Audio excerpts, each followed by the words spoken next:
Anoka County roads are the second deadliest in the state. According to MnDOT, there have been 23 deaths on county roads so far in 2018. In the past 5 years, there have been 50 crashes on University Avenue and Highway 65, and that's only south of Highway 10. This week, MnDOT met with local leaders to discuss ways to begin changing these numbers. Anoka has the story.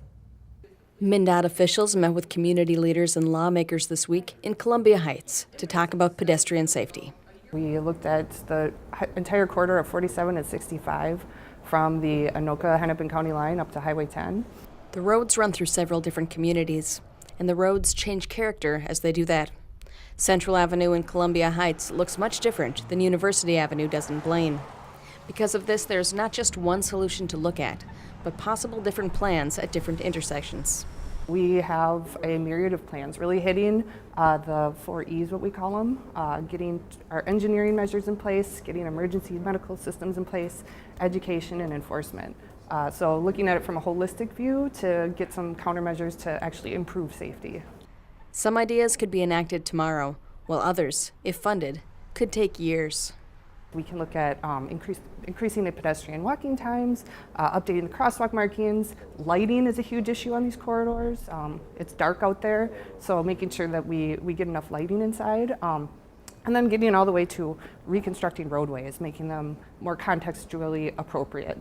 The intersection of University Avenue and 85th presents unique challenges with a high number of pedestrians, but with limited areas for walking. There's a big transit center, and yet there's no sidewalks. There's kind of dirt paths all over the place. So at least getting people those connections that make sense. The traffic signal timing up there is complicated, and it's long, and I think people get frustrated.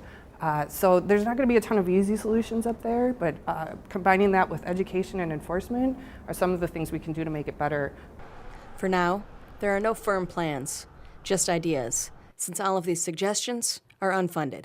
This is really a first step. The road safety audit is really just looking at safety and a plan for what we can do going forward. I think going forward, if people are really serious about this and they want to see a change in their community, we need to take a next step and look further into what these roadways really want to be and what fits within the communities.